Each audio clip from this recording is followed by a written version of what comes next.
Hello दोस्तों, आज की वीडियो में मैं बतलाने जरूर आप लोगों को साधारण ब्याज ज्ञात करने का सबसे महत्वपूर्ण कंसेप्ट कि किस प्रकार से साधारण ब्याज ज्ञात किया जाता है तथा साधारण ब्याज के प्रश्न को कैसे आप हल करेंगे, उन सारे चीज के बारे में इस वाले वीडियो में मैं क्लियर करने वाला हूं। जैसे कि आप देख रहे हैं लिखा हुआ है ये प्रश्न, इसी प्रश्न के माध्यम से मैं आपको क्लियर कर दूंगा कि साधारण ब्याज किस प्रकार से निकाला जाता है और ये ब्याज होता क्या है, इसके बारे में मैं पहले बतला देता हूं कि ये ब्याज होता क्या है तथा ब्याज को क्यों निकालना जरूरी होता है। जैसे कि ब्याज एक चैप्टर जो है हमारे बुक में दिए गए रहते हैं और इसमें से बहुत सारे प्रश्न जो एग्जाम में देखने के लिए मिल जाते हैं। सबसे पहले ब्याज का काम आपको हर जगह पे करना पड़ता है। जैसे आप किसी से सूद पे पैसा लेते हैं तो भी ब्याज ही निकालना पड़ेगा, ठीक है, या किसी को सूद पे पैसा देते हैं तो भी आपको ब्याज ही ज्ञात करना पड़ेगा। यानी कि ब्याज का काम अपने दैनिक जीवन में हमेशा आप ही यूज कर सकते हैं। इसलिए इस प्रश्न को मैं आपको इस प्रकार से समझा दूंगा कि एक बार में ही आपको प्रश्न क्लियर हो जाए। और आप किसी को यदि सूद पे पैसा देते हैं या सूद से पैसा लेते हैं तो कैसे आप ब्याज उसकी गणना करेंगे और ब्याज गणना करने के बाद उसको मूलधन सहित कितना पैसा कुल देना पड़ेगा, ये चीज आप खुद से निकाल सकते हैं।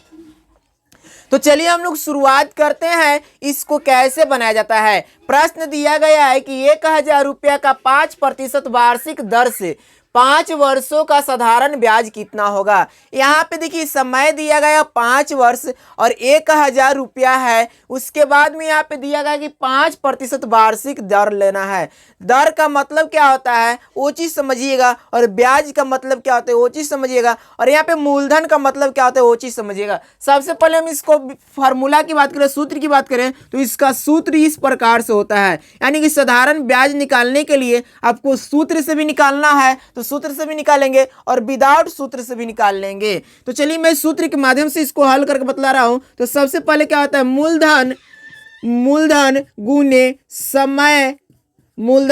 समय गुने दर बाटा क्या होता है 100 होता है। यही होता है ब्याज का फॉर्मूला और इसी को आपको क्या करना है याद रखना है। इसी पे आपका सारा कंसेप्ट क्लियर हो जाएगा। जैसे कि यहाँ पे दिया गया कि क्या गया है, मूलधन दिया गया है, ठीक है, समय दिया गया है, दर दिया गया, ब्याज दर दिया गया, बटा 100 दिया गया है। ये किस चीज का फॉर्मूला है तो ब्याज का फॉर्मूला है। ब्याज बराबर आपसे यदि कुछ पूछ दे कि ब्याज कैसे निकालना है तो इस वाले फॉर्मूला पे आप आसानी से निकाल लेंगे। अब यहाँ पे मूलधन की बात कर रहा है तो मूलधन क्या होता है, तो जब हम किसी से कोई अमाउंट लेते हैं या किसी को कोई अमाउंट देते हैं, यानी कि कोई भी पैसा हम किसी से लेते हैं या देते हैं उसको हम क्या कहेंगे, मूलधन कहेंगे। इसके बाद में समय, तो समय का मतलब कि कितने समय के लिए हम पैसा को लिए हैं या किसी को दिए हैं वो आपका टाइम कहलाएगा। जितने निर्धारित समय के लिए आप उसको देंगे या किसी से लेंगे। इसके बाद यहाँ पे दिया, देखिए आगे पढ़िएगा तो यहाँ पे 5% वार्षिक दर दिया गया है। तो दर का मतलब कि जो इंटरेस्ट जो होता है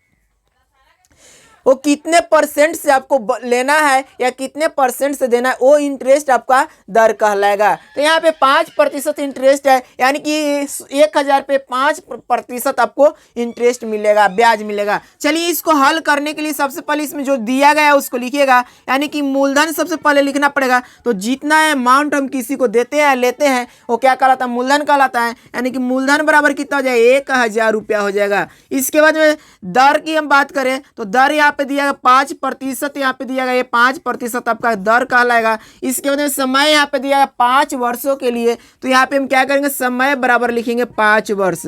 समय बराबर कितना हो जाएगा, 5 वर्ष हो जाएगा। अब क्या करेंगे, इतना जब जान जाइएगा तो आप आसानी से इसको फॉर्मूला पे बैठा करके हल करिएगा। फॉर्मूला क्या है तो ब्याज बराबर फॉर्मूला दिया गया मूलधन गुने समय, मूलधन गुने समय, यानी कि मूलधन कितना हो जाएगा 1000 और गुने समय कितना है 5 और गुने दर कितना है तो 5% ही है। दर कितना है 5% है और बाटा क्या करेंगे 100 करेंगे। चलिए 1 0 से 1 0 कट जाएगा, 1 0 से 1 0 कट जाएगा, यानी कि ऊपर कितना बचा तो 10 गुने 5 बच गया। अब 10 बचे 50, 50 में 5 से गुना करिएगा तो 250 हो जाएगा, यानी कि 250 रुपया इसका क्या आ गया, ब्याज आ गया। तो ये 250 रुपया तो ब्याज आ गया, लेकिन यदि हमें किसी को पैसा पूरा सूद के साथ चुकाने के लिए रहेगा, यानी कि जिसको मिश्रधन बोलते हैं, तो मिश्रधन के लिए क्या करना पड़ेगा, तो ये जो भी मूलधन है उसमें हमको क्या करना पड़ेगा, ब्याज जोड़ना पड़ेगा। तो मिश्रधन बराबर हो जाता है, समझिएगा सूत्र होता है मिश्रधन बराबर होता है मूलधन जोड़ ब्याज। मिश्रधन बराबर क्या होता है, मूलधन जोड़ ब्याज, और यही मूलधन जोड़ ब्याज पे आपको क्या करना है, जोड़ करके ऐसे ही बैठा लेना है। तो मूलधन कितना है, 1000 रुपया, और प्लस का ब्याज कितना आएगा, 250, यानी कितना हो जाएगा 1250 रुपया, इसका क्या आ जाएगा 1250 रुपये, इसका क्या आ जाएगा मूलधन सहित, यानी कि टोटल मिश्रधन आ जाएगा। तो इस प्रकार से ब्याज निकाला जाता है। उम्मीद करता हूँ यह वीडियो आपको पसंद आया होगा। यदि वीडियो पसंद आया तो लाइक करें, शेयर करें और चैनल को सब्सक्राइब करके सपोर्ट करें। Thanks for watching.